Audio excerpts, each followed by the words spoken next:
Chairman Academic Council, Dr. Singh, Director General, Director, ITS,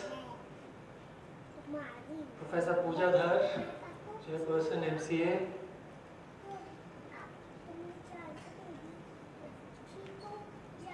who else to be having the dice?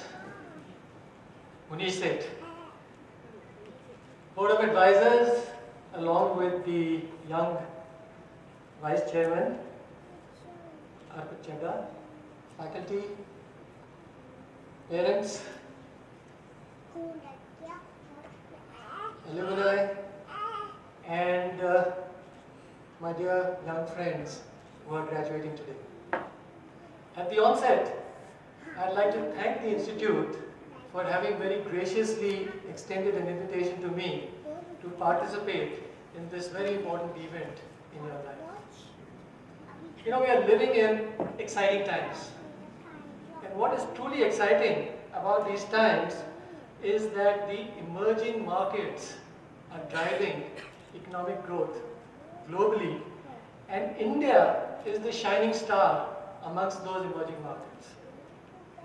In a sense, the center of economic activity, which actually started in the East, at 180 for about 1500 years, the borders straddling India and China contributed to 2/3 of the economic activity. So in a sense, we're beginning to see the reversal and the return of that particular trend, because sometime around 200 years ago, with the colonization of the West and new manufacturing processes resulting in the Industrial Revolution, we began to see the shift of economic activity happening towards the West. It started with Britain, moved to Europe, and then crossed the Atlantic to the United States. And with the World Wars, particularly World War I, actually the financial capital, which was London, moved to New York. And post the two World Wars, there was the Great Depression. And also, as a result, we found that it was the United States which became the sole economic power which was driving the global economy. In fact, 4% of the total population was driving 1/3 of the global economy by the year 2000.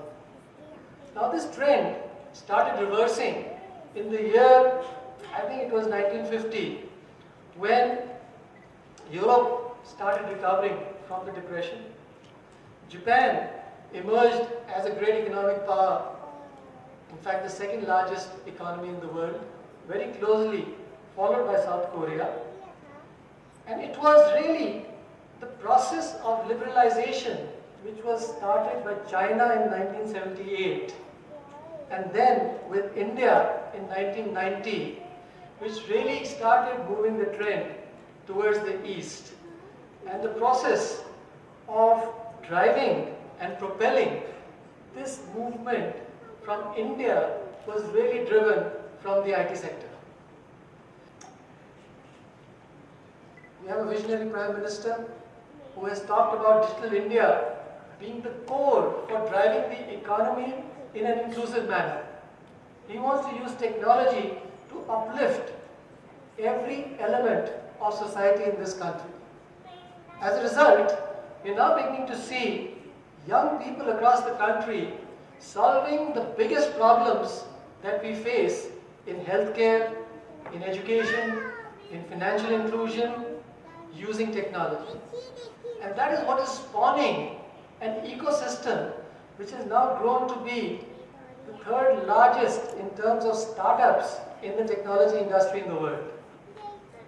Number one is that is something that cannot be underplayed, simply because you need to, in your values, build a system whereby you stand up for what is right. We are missing Dr. Ashwini Lohani today, but I can very proudly say that he is where he is because we have all experienced from the last few days with respect to the incidents around Air India as to how he has stood up for what is right and supported his employees. in the face of tremendous political pressure. Now that's what makes a man, and that is what makes a leader. Way back in the late 80s, when we had founded NIIT, we were a small organization.